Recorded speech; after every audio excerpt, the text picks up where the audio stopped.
Selamat pagi saudara-saudaraku semuanya.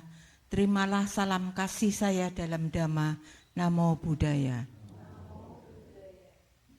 Pertama-tama saya mengucapkan terima kasih kepada Ibu Seksi Dhamma yang telah memberikan kesempatan kepada saya untuk saya berbuat baik pada pagi hari ini. Semoga semuanya bahagia.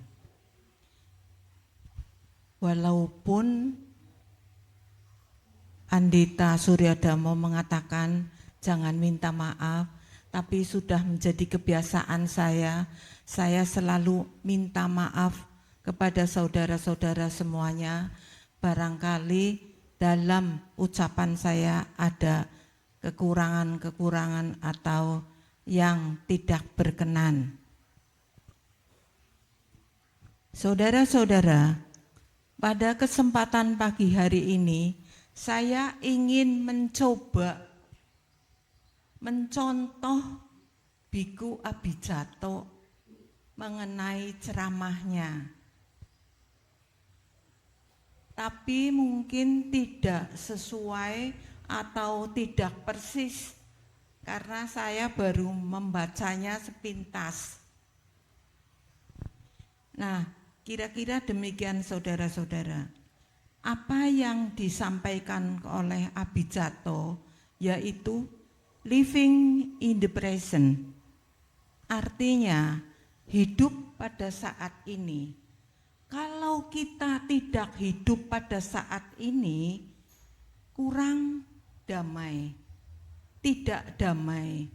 Karena kita diganggu oleh masa lalu dan masa yang akan datang.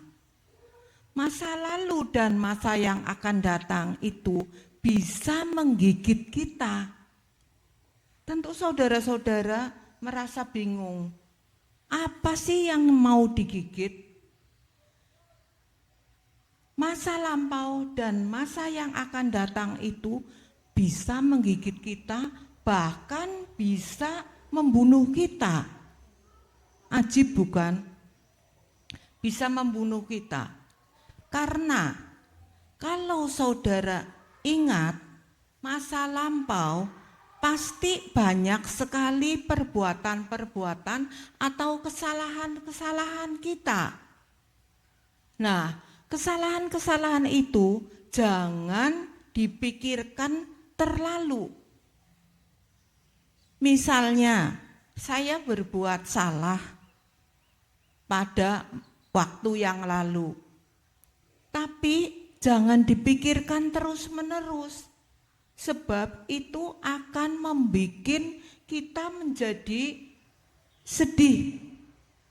Nah, perlu saudara ketahui bahwa kesedihan itu bisa merusak diri kita sendiri.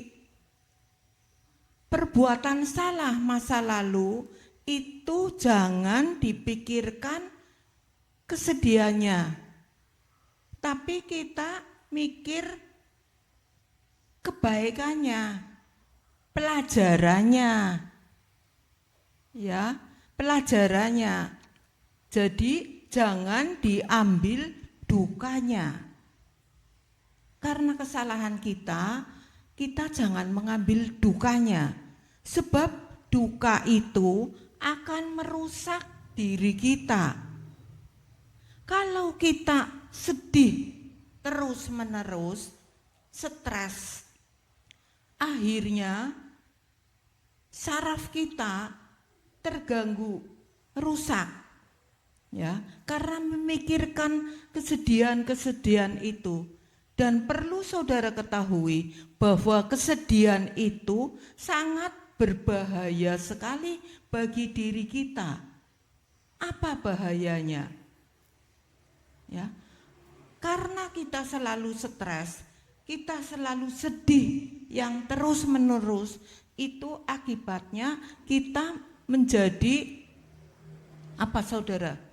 Kita sedih yang terus-menerus, kita bisa menjadi depresi. Depresi, ya. Depresi itu adalah sedih yang terus-menerus. Dan kesedihan ini, depresi yang terus-menerus ini bisa mengakibatkan badan kita menjadi lumpuh. Ajib saudara-saudara, dan aneh.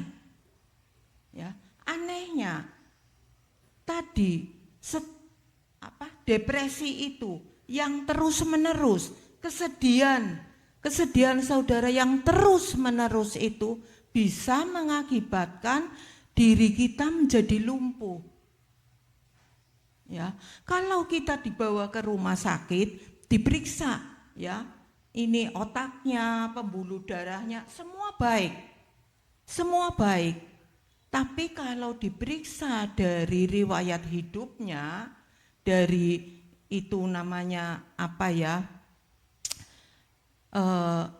di scanning riwayat hidupnya, itu adalah depresi yang sangat besar sekali, yang terus menerus. Jadi perlu saudara ketahui, jangan terlalu sedih yang berlarut-larut. Kita boleh sedih ya sementara saja, ya. Semua orang pasti mengalami kesedihan, pasti mengalami kesulitan. Tapi jangan dibikin kita menjadi terus-menerus. Misalnya, masa lalu kita banyak berbuat salah. Kita misalnya saya dikasih barang oleh saudara saya, tapi saya lupa dikasihkan lagi kepada teman saya yang membutuhkan. Ya, itu sebetulnya tidak boleh. Ya, itu salah sekali. Apa yang kita sudah terima pemberian dari seseorang itu tidak boleh diberikan lagi kepada yang lain.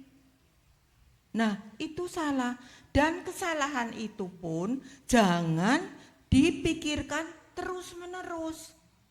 Itu banyak mengakibatkan kesalahan-kesalahan, kita dipikirkan terus-menerus bisa menggigit kita. Ya, jadi masa lalu dan masa yang akan datang itu bisa menggigit kita. Ya. Yang dimaksud menggigit kita itu seperti itu. Kita mikirkan kesulitan, kesedihan, kesusahan yang terus-menerus. Nah, oleh Bante Abhijatto, pertamanya dia itu bingung, masa kesedihan bisa mengakibatkan orang menjadi lumpuh? Itu Biku Abhijatto berpikir, setelah berpikir dia menganalisa. Ternyata benar saudara-saudara.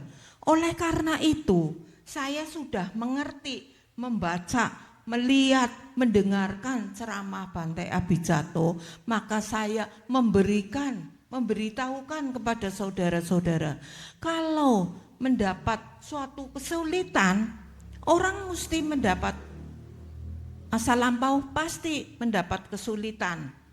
Jangan dipikirkan terus-menerus. Jangan dipikirkan yang mendalam. Sebab kalau syarafnya tidak kuat, bisa menjadi lumpuh.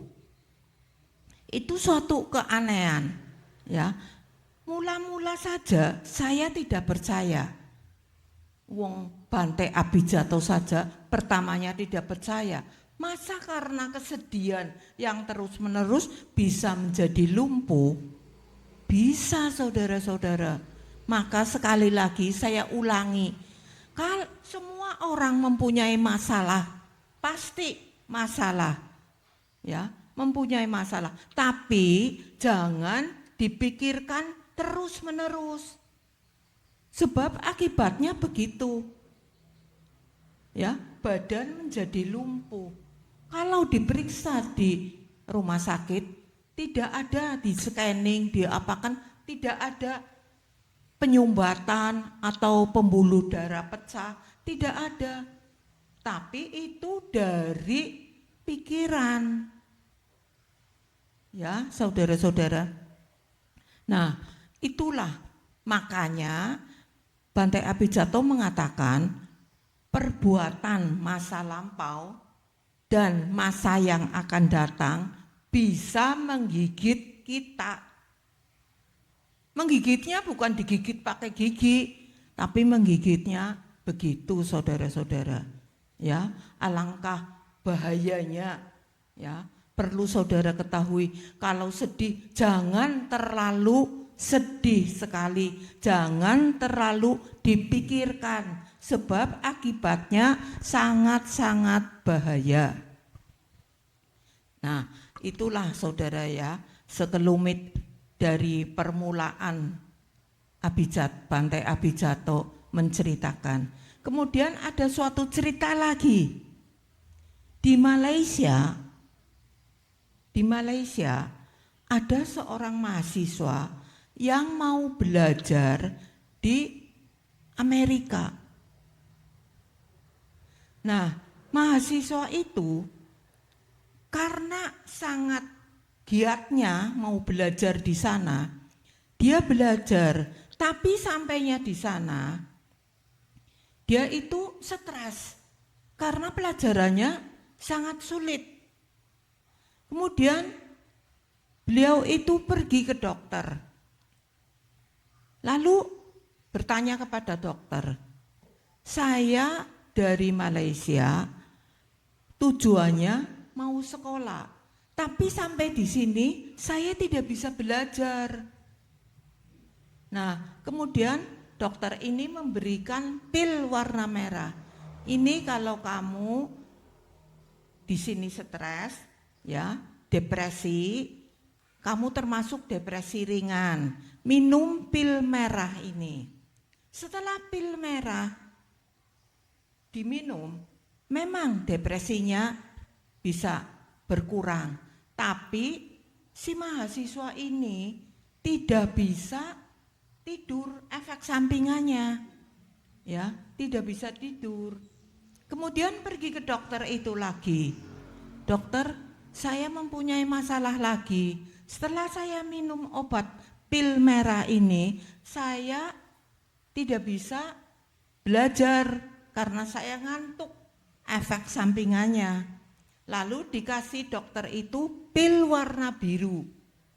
Setelah minum pil warna biru, si mahasiswa ini giat belajar, ya, karena pilnya ini mungkin ada dikasih racikan apa sehingga giat belajar.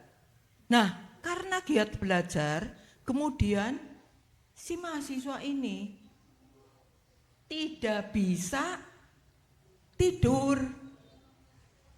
Ajib ya, tidak bisa tidur. Lalu mahasiswa ini pergi ke dokter lagi. Saya minum obat ini memang saya bisa belajar. Saya giat belajar sampai pagi, tapi efek sampingannya tidak bisa tidur. Nah, kalau kamu tidak bisa tidur, saya kasih pil lagi yang ketiga ini.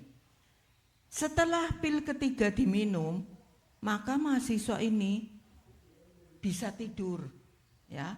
Jadi si mahasiswa ini berpikir, saya minum 3 macam pil, sudah saya minum 4 bulan, tapi kalau terus-menerus saya minum pil ini, saya khawatir mengenai kondisi badan saya, ya.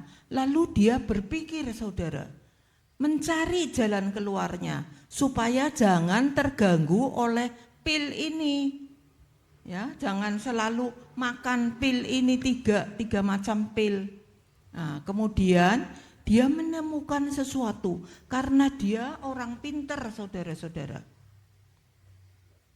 Saya lupa namanya, padahal saya ingat waktu mau ke sini, tapi setelah saya duduk di sini bisa lupa namanya.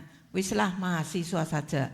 Kemudian si mahasiswa ini cari solusinya, bagaimana caranya supaya saya jangan tergantung minum 3 pil ini. Karena dia selalu berusaha, akhirnya si mahasiswa ini menemukan suatu cara. Cara ini sangat bagus sekali. Dan cara ini sudah dipraktekkan oleh Bante Abhijatto. Sudah dipraktekkan. Dan setelah dipraktekkan bertahun-tahun, kata Bante Abhijatto, ini sangat memuaskan sekali dan banyak sekali faedahnya. Banyak sekali faedahnya. Itu sudah dibuktikan oleh Bante Abhijatto sendiri. Nah, itu solusinya apa saudara-saudara? Yaitu, ini perlu saudara ketahui. Si mahasiswa itu duduk diam dengan rileks dan berpikir secara mendalam, diam, santai, ya, tidak seperti meditasi yang harus kita meditasi 2 jam, apa 1 jam, apa. Tidak saudara, cukup 5 detik, yaitu dengan apa saudara? Menarik napas, ya. Kita menjamkan mata boleh, melek juga boleh, ya. Menarik napas, ambil napas dengan rileks, tenang dan damai. Kemudian misalnya contohnya begini. Tarik, lepas, itu sudah 5 detik saudara, itu sudah cukup. Jadi kalau kita tidak bisa meditasi yang berjam-jam itu boleh sekali, baik sekali. Tapi untuk si protan, ya ini namanya protan, ingat sendiri, itu cukup. Dia mencari ilmu cukup 5 detik. Mengapa cukup? Karena pada saat kita menarik napas, kita tidak berpikir masa lalu, juga tidak berpikir masa yang akan datang. Kita berpikir napas. 5 detik cukup saudara-saudara. Ini katanya Bante Abhijatto. Ya, tapi walaupun cukup, tapi sering. Misalnya pagi, siang, apa sore, sering. Jadi kalau misalnya kita dapat telepon, mendengar sesuatu yang menyedihkan atau yang menyusahkan, karena kita sudah latihan, ya, itu bisa diatasi. Tidak menjadi sedih yang berlarut-larut, ya. Tapi kalau kita tidak sering latihan itu, kita mendengar, oh ini saudaranya ada yang meninggal misalnya. Wah, jadi sedih sekali. Nangisnya bertambah-tambah. Tapi kalau kita sudah latihan, yang sudah dilatih, ya, ini yang ngomong Bante Abhijatto, yang sudah dipraktekkan oleh Bante Abhijatto, ternyata banyak sekali faedahnya. Kalau saudara tidak percaya, nanti pulang dari wihara ini, coba, kalau saudara kurang yakin lagi, saudara boleh membaca YouTube, ya, ceramahnya Bante Abhijatto, ya, itu bisa menarik napas, tarik, lalu dilepaskan. Itu 5 detik saudara, cukup. Kalau bisa 1 menit 30 detik. Terus kalau saudara sering mengulang-ulang itu, faedahnya banyak sekali. Saudara bisa menghadapi sesuatu yang bahaya, yang sangat-sangat sangat-sangat sedih atau sangat apalah yang negatif, itu saudara bisa mengatasinya. Ya, paling penting perlu sih kalau saudara bisa meditasi yang berjam-jam.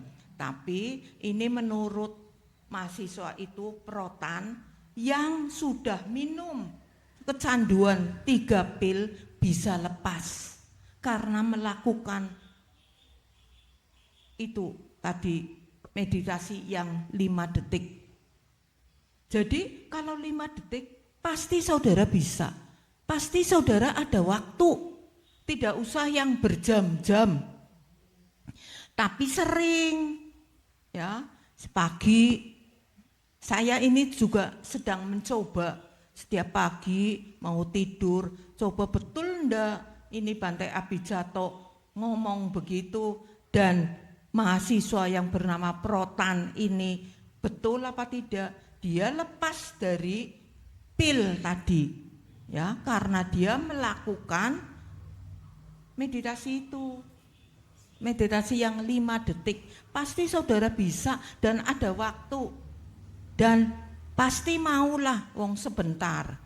Nah, selama saudara itu menarik napas, ya, rileks, mendalam, itu selama 5 detik lalu lepas lagi, itu bagaikan saudara menjunjung koper yang berat diletakkan sebentar. Ya, kemudian diangkat lagi, kemudian saudara aktivitas seperti semula. Apa biasanya? Enggak apa-apa, bisa lagi aktivitas lagi. Ya, tapi saudara menggunakan 5 detik itu untuk meditasi yang sudah dibuktikan oleh mahasiswa yang bernama Protan. Mahasiswa ini dari Malaysia ke Amerika dan di sana stres, kemudian ke dokter dikasih obat 3 macam, dia tergantungan itu, tapi kemudian dia itu berpikir kalau saya minum obat ini terus saya tergantungan. Lalu dia mencari jalan keluarnya supaya tidak tergantung minum obat tadi. Nah, kemudian bisa menemukan obat itu dan sudah dipraktekkan oleh Bante Abhijatto sekarang sudah dipraktekkan dan hasilnya sudah dipraktekkan bertahun-tahun, kata Biku Abhijatto, dan ternyata hasilnya luar biasa. Nah, saya juga akan mencoba apa yang diomongkan oleh Bante Abhijatto. Jadi saya setiap pagi melakukan meditasi yang 5 detik atau sampai 1 menit 30 detik ya. Cuma ambil napas, rileks ya, kemudian dilepaskan. Cuma begitu saja, pasti saudara bisa dan mau karena cuma sebentar. Ya Pak Ade ya, waktunya bisa, pasti. Dan itu hasilnya luar biasa. Nah, itulah saudara-saudara yang saya bisa sampaikan pada pagi hari ini. Saya mencontoh dari YouTube ceramahnya Bante Abhijatto. Ya, sebenarnya sih panjang lebar, banyak sekali. Tapi saya karena bacanya sambil tiduran, akhirnya terlelap. Jadi itulah yang saya ingat, ya, mengenai masa lalu. Dan masa yang akan datang itu bisa menggigit kita. Jadi apa yang sudah saudara lakukan pada masa lalu, banyak kesalahan, jangan dipikir terus menerus. Ya Bu Puspa, ya jangan dipikir terus menerus. Itu nasihat Bu Puspa kepada saya. Sudah dihilangkan saja. Pokoknya itu merupakan suatu pelajaran. Jangan diambil dukanya, ya, segala sesuatu yang tidak baik pada masa lalu jangan diambil dukanya, tapi diambil pelajarannya. Katanya Bante Abhijatto juga mengatakan demikian. Jangan dipikirkan sebab itu nanti stres. Ingat saudara tadi apa yang saya omongkan. Depresi, ya, kesedihan yang terus-menerus, itu Pak Suryodamo sering ngomongi saya, jangan dipikiri terus-terusan, jangan melekatan kepada pikiran yang tidak baik, tapi kita ambil, jangan diambil dukanya, tapi diambil yang baik-baik saja. Itu seperti contoh ya saudara-saudara, kita misalnya membenci seseorang, orang itu sudah pergi, sudah tidak ketemu lagi, dan sayanya sudah pindah rumah, sudah pindah pekerjaan, tidak mungkin ketemu. Tapi karena dipikir terus-menerus, ingat saudara, jangan dipikir terus-menerus, itu menjadi suatu depresi. Ini saya ulangi lagi, depresi itu adalah kesedihan yang terus-menerus mengakibatkan badan menjadi lumpuh. Mungkin saudara-saudara di sini heran, masa sih kesedihan bisa jadi lumpuh? Ini terbukti Bante Abhijatto yang cerita ini kepada saya, bukan kepada saya secara lisan, tapi saya mendengarkan ceritanya. Jadi medeni sekali saudara-saudara, medeni berbahaya. Kalau kesedihan itu dipikirkan terus-menerus, badan menjadi lumpuh dan bisa menjadi mati saudara-saudara. Itulah yang disebut menggigit masa lampau dan masa yang akan datang, bisa menggigit kita. Itu artinya menggigit. Ya. Nah, kira-kira begitu saja yang saya ingat. Padahal sebenarnya banyak sekali. Tapi saya tidak bisa mencontoh semuanya. Mungkin yang bisa itu Ramani. Ramani itu kalau ngomong itu mendetail terus. Tapi anehnya beliau tidak mau membagikan kepada saudara-saudara, cekel dewek. Ya, tidak boleh itu Ramani. Mulai bulan Agustus Ramani mau ngisi Dhamma Desana. Ya, Bu Cuti. Bu Cuti nanti nyatet Ramani. Yang sudah bilang sama saya si Dokter Subagio, dia akan mengisi. Beliau waktu di Jakarta juga sering mengisi. Saya tahunya kemarin dia bilang sama saya, oh kalau begitu nanti saya laporkan kepada Ibu Seksi Dhamma untuk menambah, jangan sampai kosong, jangan sampai seperti kemarin kosong. Ya sudahlah, kiranya cukup sekian dulu. Semoga apa yang bisa saya sampaikan ada sedikit yang bisa bermanfaat untuk saudara-saudara semuanya. Semoga semua makhluk, baik yang tampak maupun yang tidak tampak, terutama Dewa Bumi, mendengarkan apa yang saya sampaikan pada pagi hari ini. Dan semoga semua leluhur-leluhur saya yang ada hubungan karma dengan saya, semoga semuanya bahagia. Sekian, terima kasih. Namo Buddhaya.